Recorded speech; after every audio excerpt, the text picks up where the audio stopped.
이슈를 알기 쉽게 풀어드립니다. 대한민국 경제 고수와 함께 투자의 맥을 짚는 KBS 1라디오 경제쇼. 진행의 성기영 아나운서입니다.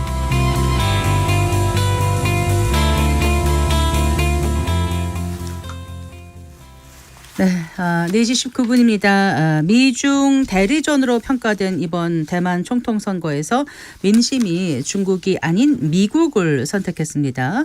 이번 선거 결과로 미중 갈등의 골이 한층 더 깊어질 거다, 이런 전망이 나오는데요. 경제 안보 분야 국내 최고 전문가로 꼽히는 연원호 대외경제정책연구원 경제안보팀장과 함께 이번 대만 선거 결과가 우리에게 미칠 영향 자세히 짚어보겠습니다. 어서 나오십시오. 네, 안녕하십니까. 반갑습니다. 네. 네. 그 대외경제정책연구원이 세종시 있지 않나요? 네, 맞습니다. 오늘 네. 오시느라고 애쓰셨어요. 아닙니다. 네, 그 많은 사람들이 좀 관심 있게 지켜봤던 것 같아요. 주말에 이제 있었지 않습니까? 대만 선거 전체 투표율이 72%였다면서요? 네, 맞습니다. 네, 항상 상당히, 그랬나요? 대만 선거가? 2020년 투표 때는 한 74% 상당히 네. 높았습니다. 네, 네. 그래요. 네. 근데 이제 민심이 친미 반중으로 알려진 라이칭더 그 민진당을 선택한 거잖아요. 그 대만 민심의 선택 배경을 일단 좀 살펴볼까요, 박사님? 네, 일단 그 각 정당, 특히 이제 민진당하고 국민당이 어떤 키워드를 들고 나왔었냐라고 물어본다면은 일단 민진당은 민주 대 독재의 선거다 이렇게 네. 얘기를 했었고요. 이제 국민당은 평화와 전쟁의 선거다 이렇게 얘기를 했습니다. 그러니까 네. 국민당 같은 경우에 본인들이 되면 중국과 어떻게 보면 평화적인 이런 관계가 유지가 되겠지만 네. 민진당은 이제 독립지향적이기 때문에 전쟁으로 이어질 수도 있다. 뭐 이런 이야기를 했었거든요. 근데 네. 결과적으로는 총통 선거는 언제나 이제 대만의 정체성이 가장 이제 중요한 키워드입니다. 그래서 네네. 대만에서는 역시나 이제 민진당을 다시 한번 선택을 하게 된 것 같습니다. 네. 네. 그 대충 그 득표율이 지금 민진당이 40% 약간 남짓한 거죠. 네, 그 라이칭더 후보가 40% 조금 네. 넘었습니다. 네. 그리고 이제 야당 쪽이라고 할 수 이제 국민당과 대만 민중당 네. 그쪽에서 이제 한 60% 이제 그 획득을 했습니다. 그래서 제가 생각했을 때는 이 어떻게 보면 그 2020년에 차잉원 정부가 다시 이제 2기를 시작할 때는 네. 한 20% 정도 차이를 이제 내면서 굉장히 압도적인 승리를 가져갔었는데 네. 이번에는 뭐 그 정도에는 미치지 못한다.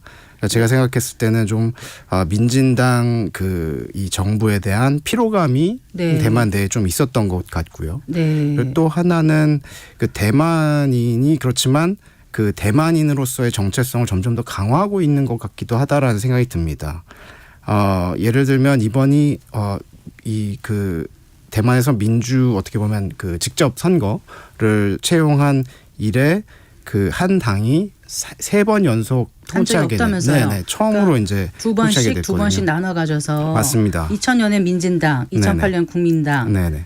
그러면 2016년에 다시 민진당. 그러면 이제 이번에 국민당이 아닌가 했는데 그걸 깨뜨렸다는 거죠. 네. 그래서 점점 더 이제 그 대만의 정체성 어떻게 보면 친중이 점점 더 설 자리를 잃어가는 상황이 아닌가 뭐 그런 생각도 듭니다. 특히 국내에서는 많이 얘기가 되지는 않았는데 국민당에서 이제 대표로 나왔던 허우여이 후보 같은 경우에 네. 이 허우여이 후보가 될 수 있었던 이유 중에 하나가 그 친중 후보라는 공격으로부터 좀 자유로웠기 때문이다라는 그런 분석도 있습니다. 네. 그 대표적으로 이제 국민당 같은 경우에는 중국과 어떻게 보면 그 평화를 도모하고 어떻게 통일을 지향하는 그런 이미지가 있는데 어느 당이요? 국민당이요. 네. 그렇지만 이제 허요이 후보 같은 경우에는 그 전에 국민당 그 총통이었던 마잉주 시대로 회귀하는 것이 아니고 네네. 긴장 완화를 하고 대화를 하는 것이 중요하다. 약간 이렇게 톤이 다운된 그런 모습을 또 보였습니다. 근데 원래 그 국민당이 이제 공산당 피해서 대만으로 온 거 아닌가요? 네, 맞습니다. 네, 그러면은 아무래도 좀 중국 공산당이 지배하는 중국에 대해서 친중이라고 말하는 것 자체가 좀 아닌 것 같다는 생각이 드는데 네. 그러니까 언론에서는 계속 이렇게 친중, 친미 이렇게 네. 대리전 이렇게 표현을 해가지고 네. 제가 좀 그게 좀 이해가 안 돼서 네, 그게 여쭤봐요. 네. 예를 들면 이제 그 뭐 우리의 소원도 통일이다 뭐 이런 얘기를 하듯이 기본적으로 이제 대만과 중국도 미래에는 하나의 국가가 되어야 된다는 그런 생각을 갖고 있기 때문에 네. 물론 이제 본토에서 이제 대만으로 넘어왔지만 미래에는 다시 하나가 돼야 된다 그런 인식을 이제 국민당 쪽에서는 계속 민진당은 가져왔다. 절대 아니고 우리는 독립된 국가였다. 민진당 같은 경우에는 이제 네. 그 당원 자체에 네. 독립을 추구하는 것이 이제 명기가 되어 있습니다. 네. 네. 어쨌든 이번에 그 중국이 대만을 이제 선거 전에 군사적으로 압박해 왔고 그래서 발생했던 어떤 양안 간의 긴장 관계가 대만 유권자들의 표심에 영향을 줬다 이런 분석이 나오는데 맞는 건가요? 아무래도 그 중국의 그런 어떻게 보면 군사적인 위협 또 네. 이제 경제적인 강압 네. 이런 것들이 표심에 영향을 준 것 같습니다.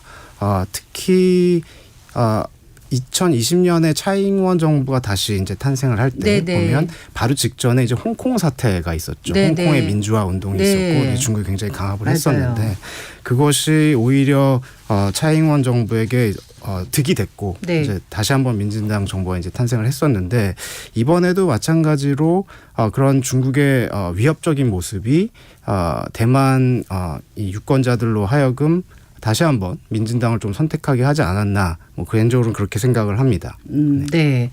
아까 말씀하셨지만 4년 전 선거에서는 차이잉원 그 총통이 이제 57%인가요?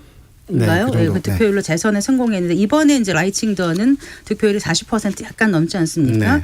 그 야권 후보하고 비교하면은 4대 6인 구도가 된 거고 2위인 그 국민당의 그 허우유이 후보와는 이제 뭐 격차가 6.5%라고 네, 나오더라고요. 네. 아무래도 이제 민심이 좀 이제까지하고는 좀 바뀐 게 아닌가. 그러니까 아까 그 정체성에 대한 선거라고 말씀을 하셨는데 또 한편으로는 어떤 면에서 이렇게 결과가 나왔다고 보세요? 일단은 국민당이 한 6.5%밖에 차이가 안 나는 부분은 네. 확실히 이제 국민들이 민진당 정부의 어떤 부패, 비리 이런 것들에 좀 어떻게 보면 피로감이 있었던 것으로 보이고요. 제가 그래요? 11월에 대만을 다녀왔는데 다녀오셨어요? 네, 그때도 네. 그런 이야기들이 좀 있었습니다. 그러니까 부정부패에 대한 좀 그런 피로감들이 있다라는 이야기가 있었고요. 네. 네, 그렇지만 또 하나는 그 세 번째 정당인 이 대만 민중당. 네, 네. 그 커원저 후보가 상당히 이제 선전을 했는데 이것도 사실 우리가 좀 주목해 볼 만한 지점이라고 생각이 됩니다. 그러니까 특히 커원저 후보는 국민당과 이 민진당 두 당 모두 굉장히 비현실적이다. 그러니까 어떻게 보면 이제 민진당의 독립 지향이라든지 네. 국민당의 통일 지향은 그냥 비현실적이고 어떻게 보면 네네. 구호에 그칠 수 있다. 네네. 네. 현상을 유지하는 것이 대만의 선택이어야 되고 네. 독립보다는 이제 자주가 중요하다. 그래서 네. 그 대만 자주 양안 평화라는 슬로건을 들고 나왔었습니다. 네. 그리고 또 하나는 젊은 유권자들이 네. 오히려 이런 양안 관계보다는 일자리, 임금 그리고 에너지 안보, 뭐 식량 가격이라든지 주택 문제 네. 이런 데 이제 관심을 많이 가졌는데 커원저 후보가 여기를 잘 공략을 해서 좀 표를 얻었던 것으로 보입니다. 그럼 20, 30대가 많이 그 커원저 후보에 그 표를 던졌나요? 네, 20, 30대가 이제 커원저 후보를 많이 지지한 것으로 그렇게 평가를 받고 있습니다. 네. 자, 그 라이칭더가 어떤 인물인지 조금 더 들여다보면 앞으로 이제 5월 20일인가 이제 그 취임을 하지 않습니까? 그러면서 앞으로 4년간 대만 이끌어 가는데 대만에 나아갈 방향을 이 인물을 좀 보면 알 수 있지 않을까 싶어서 좀 여쭤보고 싶어요. 일단 대만 독립주의자고 그 중에서도 강성으로 알려져 있는데 좀 소개를 해주신다면요. 네, 이번에 그 선거에 나오기 전에 그 이력을 보면은 말씀해 주신 것처럼 굉장히 강성 독립 지지자로 이렇게 평가를 받고 있습니다. 네, 네. 그 59년생이고요. 광부 집안에서 태어나가지고 네. 굉장히 그 어린 시절에 이제 아버지를 잃었습니다. 그리고 네. 이제 어려운 환경 속에서도 명문 학교들을 나왔고요. 결국에는 이제 내과 의사를 이제 하다가 네. 94년에 이제 정계에 입문했습니다. 네. 근데 이제 이것이 좀 재미있는 점은 그러니까 거의 30년을 정치 생활을 했다는 그런 배경을 갖고 있습니다. 네, 지금 이제 거의 65세니까요. 네, 34세인가 5세 입문해서 네. 94년에 이제 입문을 했으니까 예, 예. 정확하게 30년을 이제 정계 생활을 한 것인데 네. 차잉원은 한 제가 알기로는 총통이 되기 전에 한 10년 정도밖에 이제 정계 생활을 하지 않았습니다. 그랬나요? 네. 그래서 이제 민진당에서는 이 라이칭더를 어떻게 보면 민진당의 적자다 뭐 이런 식으로 굉장히 그 대표적인 인물로 이렇게 생각을 하고 있습니다. 네. 그러니까 우리의 그 국회의원인 입법위원을 4선을 지냈다면서요? 네, 맞습니다. 96년부터 2010년까지 이제 4선을 했고요. 네. 그리고 이제 2010년부터 17년까지는 타이난 시장을 역임했습니다. 네. 그리고 나서 이제 차잉원 정부 들어서서 행정원장 어떻게 보면 우리 총리격이고요. 네. 그리고 2020년에 부총통이 이제 지명이 됐었습니다. 2020년에 지금 현 차잉원하고 같이 나오려고 그랬던 거 아니었나요? 네, 사실은 그 총통 선거 직전에 이제 자기도 네. 그 어떻게 보면 당내 경선처럼 이제 나왔었는데요. 네. 거기서 이제 차잉원이 한테 져서 네. 부총통으로 이렇게 됐습니다. 네. 그래요. 자, 아까 그 비현실적이라는 표현을 잠깐 하셨잖아요. 네. 그 민중당은 그 이제 민진당의 독립이라든가 아까 또 뭐라 그러셨죠? 그 국민당의 통일은 네. 비현실적이다. 네. 우린 자주와 실리를 취한다 이렇게 표현하셨는데 그러니까 이제 라이칭더 당선인이 실제로 뭐 저 취임하더라도 대만 독립을 추진할까요? 할 수 있을까요? 어떻게 보세요? 제가 생각했을 때는 일단은 쉽지 않을 것 같다라고 생각이 들고요. 그리고 실제로 라이칭더 후보도 이번 그 선거에서 차잉원 정부의 그 노선을 계승하겠다라고 얘기를 했습니다. 네, 네. 결과적으로 이제 현상 유지를 지지하겠다라는 이야기로 이제 들리고요. 네. 그리고 또 하나는 이번에 모두에도 말씀을 드렸지만은 라이칭더가 40%의 지지밖에 받지 못했기 때문에 네. 어떤 굉장히 뭐 독자적으로 극단적인 그러한 그 정책을 내기에는 좀 쉽지 않은 상황이다. 개인적으로 이렇게 생각을 하고 네. 또 이 당선인 그 발표하는 자리에서 네. 본인은 소통, 협상 그리고 이제 참여, 협력을 강조하겠다. 이렇게 얘기를 했습니다. 그러니까 네. 국민당하고 또 대만 민중당하고도 협력을 하겠다라고 얘기를 했기 때문에 네. 뭐 독립을 강하게 뭐 추진한다거나 그럴 가능성은 좀 없지 않나 이렇게 생각이 듭니다. 뭐 현지 그 여론조사 결과를 보면은 꼭 뭐 독립을 원하는 건 아니라면서요. 민심이 한 60%는 현상 유지를 원한다고 나왔다는 그 기사를 본 적이 있어서요. 네, 맞습니다. 그 대다수는 독립이 아니라 현상 유지. 네. 그것을 원하고 있습니다. 네. 네, 그래요. 그런데 이제 이번 선거를 앞두고 아까도 잠깐 말씀 나왔습니다만 중국이 이제 대만에 대한 그 군사 압박을 강화하고 또 이제 그러면서 중국과의 대화 협력을 주장하는 국민당을 지원했잖아요. 그래서 이제 이렇게 얘기를 했었어요. 그 민진당이 집권하면 대만 해협에서 전쟁이 일어날 수도 있다. 근데 이제 이게 사실 가능한 일일까요? 어떻게 보세요? 일단 전쟁 가능성은 저는 굉장히 낮다라고 생각이 됩니다. 네. 뭐 큰 그림에서 보면은 일단 미중 간의 세력이 굉장히 그 군사적인 측면에서도 이제 균형을 견고하게 유지하고 있고 네. 그리고 또 미중 간에 뿐만 아니라 또 중국과 대만 간에도 경제적으로 상호 의존 관계가 굉장히 깊습니다. 그리고 만약에 그 전쟁을 고려하고 있다면은 이 대만 주변 지역에 뭐 중국이 인민해방군을 이제 집결시킨다든지 뭐 이런 움직임이 있어야 되는데 사실 네. 그런 움직임도 없습니다. 네. 그래서 제 생각에는 이 뭐 중국이 이것을 뭐 빠른 시일 내에 라이칭더가 당선이 됐다고 해서 어떤 이런 전쟁을 일으킨다든지 그럴 상황적인 그 상황은 아니다라고 생각이 되고요. 네. 그리고 또 하나는 미국과 중국, 대만 다 지금 상황을 지켜보면 미국 같은 경우에는 그 러시아 우크라이나 전쟁 네. 그리고 또 이스라엘 하마스 전쟁. 그리고 또 예멘의 그 후티 반군 이슈가 또 있고 네. 그리고 또 국내 선거가 올해 11월에 있습니다.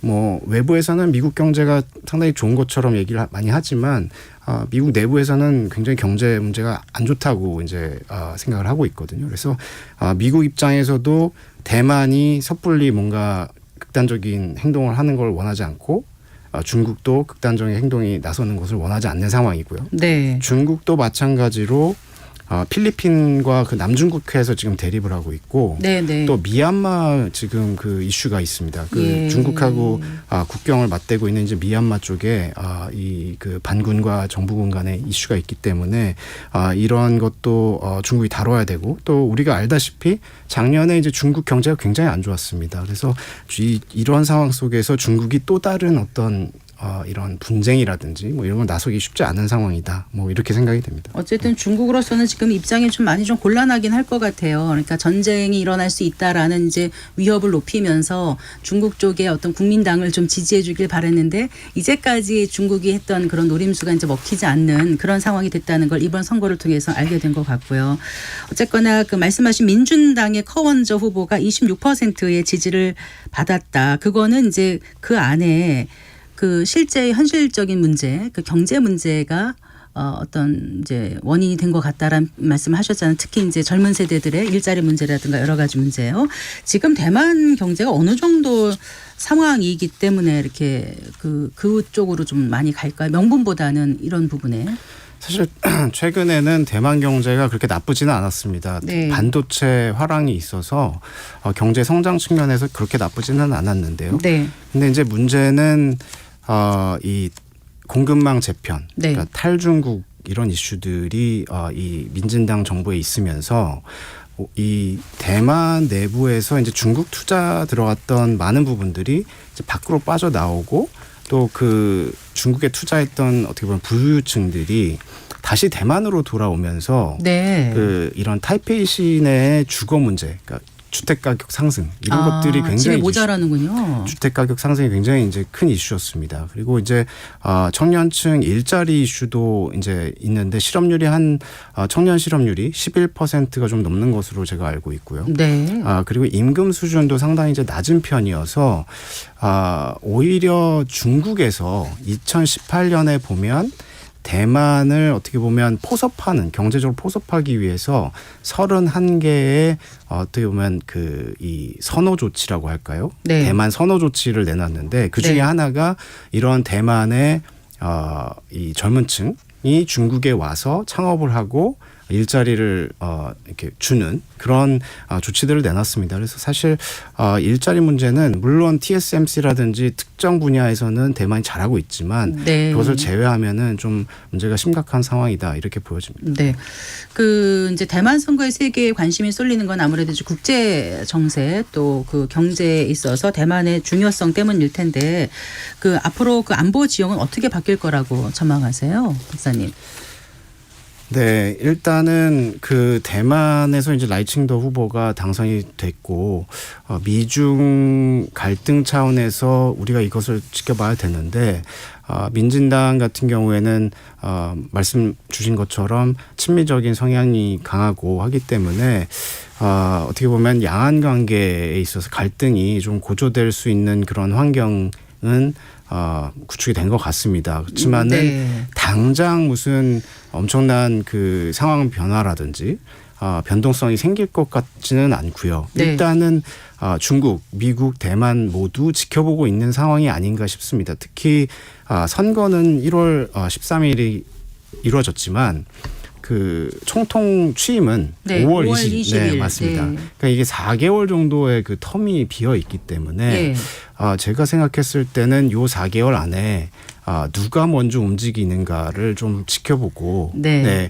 뭐 예를 들어서 중국이 군사적인 이런 대응 위협이라든지 뭔가를 나선다면은 향후에 양안 관계 또 미중 관계는 굉장히 안 좋아질 가능성이 있지만 이 4개월간에 중국도 그냥 지켜보고 취임 이후에 라이칭도가 네. 어떻게 하는지를 본 후에 반응을 한다. 뭐 이렇게 된다면 조금 뭐 우리가 너무 우려할 필요는 없지 않을까. 네, 그런 생각도 듭니다. 네, 너무 걱정할 필요는 없다라고 지금 잠시 말씀해 주셨는데 그 경제적으로 그 대만이 아주 좀 중요한 국가잖아요. 아까 그 이제 그 TSMC 말씀하셨는데 그 대만 해협하고 남중국해 사이에 그 자리 잡아서 이게 이제 지리적으로 그 아주 중요성을 갖고 있고 글로벌 반도체 공급망의 핵심이기도 하지 않습니까? 네, 맞습니다. 네. 네.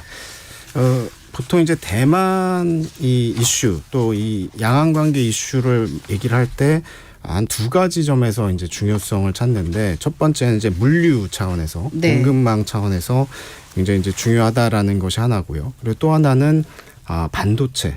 네, 첨단 반도체뿐만 아니라 네. 이런 범용 반도체까지 OEM식으로 이제 만들어주는 이 대만의 역할이 있기 때문에 대만이 상당히 중요하다 이렇게 생각이 됩니다. 최근에 이제 블룸버그에서 네. 시나리오 분석을 좀 해본 것이 있는데 네. 두 가지로 나눠서 분석을 했습니다. 예를 들어서 이제 양안 간에 전면전이 일어날 경우와 아니면 중국이 그냥 대만을 봉쇄만 할 경우 이렇게 두 가지 시나리오 나눠서 좀 분석을 했는데 네, 네.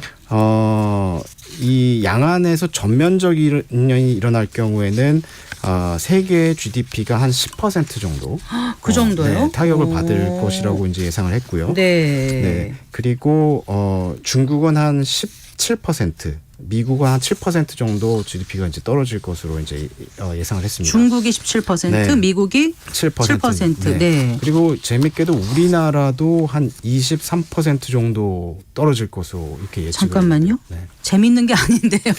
네. 23%면 어쩌다 지금 자료를 보고 있는데 네. 그 블룸버그 이코노믹스에서 네. 내놓은 자료인 거죠. 네, 이거 맞습니다. 선거 전에 나온 거네요. 1월 10일자. 네, 네. 네. 근데 중국은 16.7%, 미국은 6.7% 네. 감소하는데 우리가 23.3%. 네. 왜 그렇습니까? 그래서 이게 저도 이제 궁금해서 좀 예, 살펴봤더니 이 반도체 이슈였습니다. 그러니까 우리나라 같은 경우에 네. 만약에 이제 양안 간에 이제 전면전이 일어날 경우에 그리고 이제 미국이 이제 여기에 참전을 하게 될 경우에 네. 무역에서 발생하는 충격은 한 마이너스 4% 정도. 무역 자체만 단순 무역에서만. 네. 그리고 금융 충격이 한 마이너스 1.5% 정도. 나머지 한 18%가 전부 다 이제 반도체 그 공급 그 중단에서 정도예요? 네, 온다라고 이제 블룸버그에서는 분석을 하고 있습니다. 네. 그러니까 결국에는 이제 그 TSMC라든지 이제 대만 업체들이 네. 이러한 첨단 스마트폰이라든지 첨단 기기에 들어가는 반도체를 공급하지 못하는 그 우려 때문에 이 가장 큰 이제 우리가 타격을 받는다 이렇게 분석을 하고 있습니다. 네. 그런데 왜 2020년 코로나19 이제 그때 확산되고 또 그 네. 전에 가서 2009년 글로벌 금융 위기 때만 네. 하더라도 그런 어떤 큰 이벤트가 세계 경제의 GDP를 감소시키는 게 한 5.9%다 이랬는데 맞습니다. 지금 이 대만에서 만약에 어떤 뭔가가 발생하면 전쟁이 발생할 시나리오를 네. 생각하면은 네. 엄청난 충격인 거네요. 네, 맞습니다. 방금 말씀드린 것처럼 이제 반도체 공급에 문제가 발생하는 것 하나, 네. 그리고 이 물류 차원에서 그 대만 해협으로 이제 이동하는 이제 에너지라든지 네. 여러 이제 상품의 그 흐름이 끊기는 것 하나, 그리고 또 하나는 우리가 우크라이나 전쟁에서 볼 수 있듯이 네. 미국을 포함한 이제 서방, 뭐 우리도 거기에 포함이 되겠지만은 금융 제재를 할 가능성이 있습니다. 미국과 이제 그 미국에 이제 동조하는 서방의 국가들이 네. 네, 그렇게 되면은 이것이 이제 복합적으로 굉장히 큰 경제적인 그 부정적인 효과를 낳을 수 있다 이렇게 분석을 하고 있는 겁니다. 네. 그렇군요. 일단 물류 차원에서 하고 반도체 차원에서 그렇게 봐야 되겠네요. 네. 어쨌거나 일단 당장은 중국의 움직임이든 미국의 움직임이든 누가 먼저 움직이는 걸 잘 보고 이제 거기에 따라서 액션을 취하면 된다는 이런 말씀이신 것 같은데 우리가 조금 더 살펴볼 문제가 뭐가 있을까요? 지금 이제 그 라이칭더 당선으로 어쨌거나 미중의 어떤 갈등은 커질 거라는 우려가 더 큰 게 사실 아닙니까? 아닌가요? 많은 전문가들이 라이칭더 당선으로 인해서 좀 미중 갈등이 더 첨예화될 가능성이 있다라고 분석을 하고 있습니다. 근데 제가 생각했을 때는 차잉원 정부도 민진당이었고 그리고 차잉원 지금 정부. 네.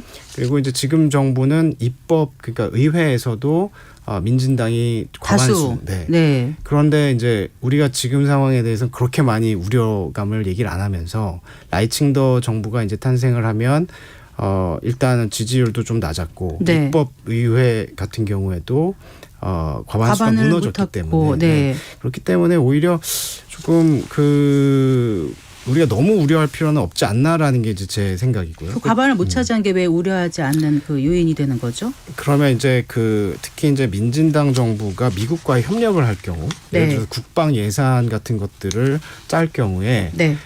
단독으로 할 수 없기 때문에 국민당이라든지 이제 민중당의 협력을 얻어야 되는데 네. 그러다 보면은 제가 생각했을 때는 너무 중국을 자극하는 방향으로 가지는 않지 않을까라는 생각이 듭니다. 네. 네. 특히 국민당과 대만 민중당은 네. 민진당과는 달리 조금 더 친중적인 성향이 있는 것만큼은 사실이기 때문에 네. 그렇게 오히려 보죠. 그런 구도 자체가 더 위기로 가지 않은 어떤 견제 장치가 될 수 있다. 네, 맞습니다. 이런 말씀이시군요. 네. 그리고 또 한 가지만 추가로 말씀드리면 예. 그 중국 입장에서 보면은 대만을 가장 강하게 벌을 주기 위해서는 벌? 네. 어떻게 보면 그 마음에 들지 않는 그렇죠. 것에 지금 대해서, 아주 맞득지 않죠. 네. 아주 분노하고 있던데요. 그래서 이제 강하게 반응을 하려면 네. 대만의 가장 큰 수출품, 그러니까 중국이 가장 대만으로부터 많이 수입하는 물건을 수입을 하지 않아야 되는 게 아니면 관세 같은 거를. 네. 네. 근데 그것이 무엇이냐? 네. 반도체입니다. 네. 그러니까 중국으로서도 반도체가 굉장히 중요한데 네. 오히려 그런 조치를 했다가는 중국이 자기 발등을 찍는 경우가 되기 때문에 네. 중국도 그런 것이 쉽지 않다라는 것이고요. 또 하나는 중국 경제가 지금 안 좋기 때문에 네. 작년 그 에이펙 회담에 시진핑 주석이 직접 가서 네. 미국 기업들도 많이 만나고 했고 네. 이제 네. 해외 직접 투자를 이제 끌어와야 되는데 괜히 대만에 대해서 그런 식으로 뭔가 강한 그런 행동에 나섰을 경우에 직접 투자를 받기 더 어려운 평판이 더 안 좋아지는 그런 상황이 될 수 있다고 생각이 됩니다. 네. 그 반도체 얘기를 조금 더 해볼까요? 네. 그 이제 미국은 어떨지 앞으로 중국은 어떨지 이런 이제 그 관심사를 좀 얘기를 해봤으면 좋겠는데 일단 이제 미국은 중국을 향해서 내놓는 첨단 반도체 관련 제재에 우리 한국은 당연히 촉각을 곤두세울 수밖에 없는 거고요. 또 중국이 미국을 견제하기 위해서 내놓는 그 소재 분야 관련 그런 그 수출 통제도 그렇고요. 그러면 앞으로 이런 걸 다 고려했을 때 어떤 변화가 있을 거라고 예측을 하시고 그럴 때 우리는 어떻게 대응해야 될지 그 부분도 좀 얘기를 나눠봤으면 합니다. 사실 그 반도체 그 제재, 특히 미국의 대중국 반도체 견제라든지 중국의 반도체 전략 또는 네. 굴기 뭐 이런 것에 대해서 좀 말씀을 드리면 사실 이번 대만 선거가 직접적으로 이러한 것에 영향을 미치는 것은 저는 없다고 생각이 되고요. 네. 특히 미국의 반도체 그 중국 견제 정책 같은 경우에는 이미 2022년 10월과 작년 10월에 업그레이드가 돼서 굉장히 강력한 조치가 이미 시행 중입니다. 네, 그래서 네. 이것이 뭐 더 강력하게 되기는 근시일 내에 더 강력하게 되기는 쉽지 않다고 저는 생각을 하고요. 네. 그리고 중국 입장에서도 중국은 사실 미국의 이런 견제 또 압력이 있든 없든 간에 반도체 기술을 독자화하려고 노력을 하고 있습니다. 그래서 중국의 그런 반도체 독자 개발 이것은 계속될 수밖에 없는 상황이다. 이렇게 생각이 됩니다. 근데 오히려 그래서 제 생각은 미국의 이런 대중국 반도체 견제 정책이 중국으로 하여금 독자 기술 개발을 더 빠르게 할 수 있게 뭐 부추기는다 이렇게 해석을 하는 것이 아니고 어차피 중국은 누가 뭐라고 하던 간에 독자 개발을 할 의사가 있기 때문에 오히려 미국의 이런 견제 정책이 중국의 반도체 굴기를 좀 지연시키는 효과가 오히려 있다라고 저는 생각을 합니다. 반도체 굴기하면 어떻게 받아들여야 돼요? 그러니까 굴기하면 네, 제가 생각하는 이 중국의 반도체 굴기라는 거는 중국이 어떻게 보면 모든 반도체를 다 생산하겠다, 독자적으로 생산하겠다, 네. 이렇게 이해를 하고 있습니다. 네. 그러면 앞으로 그 중국이 만약에 계속해서 어떤 그 공급망, 그러니까 자기네가 그 가져와서 재료를 가져와 잘 할 수 있도록 시스템을 바꿔가지고 많이 만들어내면 이게 시장 가격은 어떻게 될 거라고 전망을 하세요? 그리고 이제 대만과 중국의 이런 싸움에서 우리는 아까 제가 네. 질문을 드렸는데 그 대답을 좀 안 해주신 것 같아서 우리는 어떤 영향을 받을 건지 그 부분을 좀 짚어주신다면요. 그 중국의 경우에 이 만약에 이런 기술들을 다 독자화해서 자체적으로 이제 생산을 하게 된다면 당연히 이 시장 가격, 반도체 가격이 이제 떨어지고 네. 경쟁이 이제 심화되고 그렇게 될 것이라고 생각이 됩니다. 그렇지만 지금 현재는 미국의 강력한 그 반도체 견제 정책이 있기 때문에 이 첨단 반도체 영역에 있어서는 중국이 아직 생산을 못 하고 있다. 첨단 반도체라면은 뭐 디메모리 시스템 반도체 말씀이신가요? 예를 들면 아니면 더 예를 들면 이제 그 10나노 미만의 그런 첨단 로직 반도체, 시스템 반도체도 포함이 되고요. 네. 그리고 또 최근 우리가 그 얘기하는 그 AI 관련된 HBM 같은 그런 반도체도 이제 말씀을 드릴 수가 있겠습니다. 근데 아직은 그쪽의 기술은 중국이 이제 확보를 못했다, 이렇게 말씀을 드릴 수가 있고요. 네. 아까 만들어내는 기술만 따진다면은 만들 수는 있을 겁니다. 그렇지만 그것을 시장을 교란할 정도로 양산을 하고 뭐 시장 어떻게 보면 시장성을 갖고 생산해내는 것은 아직은 부족하다. 그래서 우리가 시간을 번 만큼 지금 우리의 대응으로서는 최대한 기술 초격차를 유지를 하고 또 이걸 확대해 나가는 방향으로 우리가 노력을 해야 되지 않을까. 중국은 계속 아마 전략적으로 반도체를 공격적으로 투자를 하고 따라올 겁니다. 네. 중국이 대만의 경제적 타격을 노리고 뭐 세금 감면을 중단한다거나 특정 제품 수입 중단 등의 강력한 경제 제재에 나서게 되면 대만 제품에 대한 가격이 상승하면서 혹시 우리와 이제 그 일본이 수출해서 반사 이익을 얻을 수 있지 않을까, 이런 차원에서 제가 질문을 드렸던 건데요. 네. 근데 제가 생각했을 때는 이제 중국이 이번 그 총통 선거 직전에 대만과의 그 경제협력 기본 협정 에크파 안에 12개 품목, 특히 이제 화학 제품에 관해서 이제 관세를 어떻게 보면 유예를 취소한다든지 뭐 이런 조치를 했습니다. 네, 2010년 6월에 체결됐던 거죠. 네, 맞습니다. 근데 이제 그런 식의 조치가 과연 그러면 한국에게 이득을 가져올 것이냐라고 본다면, 제가 생각했을 때는 우리가 중국에 수출하는 품목과 대만이 중국에 수출하는 품목의 경쟁 관계가 좀 불확실하다라고 생각이 되고요. 오히려 대만의 유사 사태가 발생했을 때 벌어질 그런 경제적인 우려, 거기에 더 집중하는 것이 맞지 않나, 반사 이익보다는. 이제 선거 끝나고 이제 좀 걱정을 많이 했었거든요. 여기저기서 우리가 뭐 대응해야 된다, 미중 관계 어떻게 되냐, 양안 관계 어떻게 되냐 막 그랬는데, 오늘 연 박사님 말씀 들어보니까 조금 좀 걱정은 내려놓고 차분히 좀 지켜보는 게 필요하다, 냉정한 시각을 갖고 보는 게 필요하다, 이런 생각이 들었고요. 자, 이제 2024년 새해가 이제 밝아온 지 이제 보름밖에 안 지났거든요. 우리 한국 경제가 어떤 이슈들을 좀 지켜봐야 될지 끝으로 정리를 하면서 이 시간 마무리했으면 합니다. 한 두 가지 점을 말씀드리고 싶은데요. 첫 번째는 이 대만 이슈 관련해서 중국의 수사가 바뀌고 있다는 것은 확실하게 전달을 강조해서 드리고 싶습니다. 기존 그 후진타오 정부 시절에서는 대만 독립 반대가 이제 메인 메시지였다면은 시진핑 정부에서는 통일 촉진으로 바뀌었습니다. 그러니까 이것은 어떻게 보면 시진핑 정부에서는 현상 유지를 바라는 것이 아니고 정말 통일을 원하고 있다.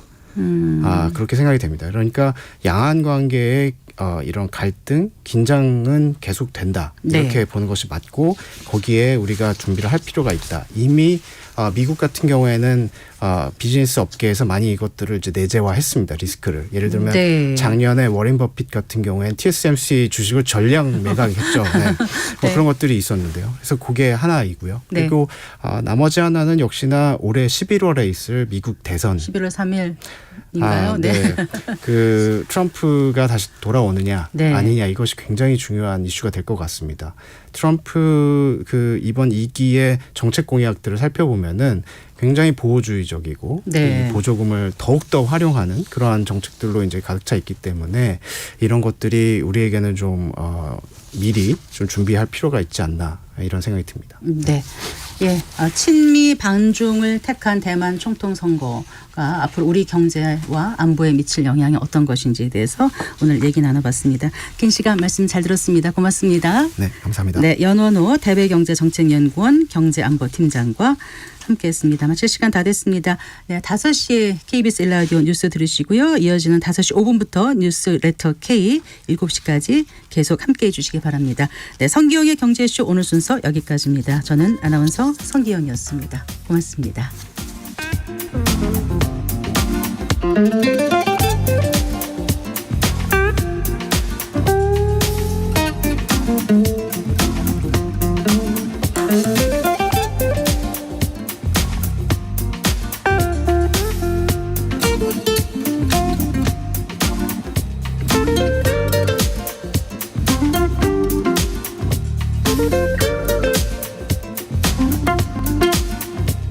Thank you.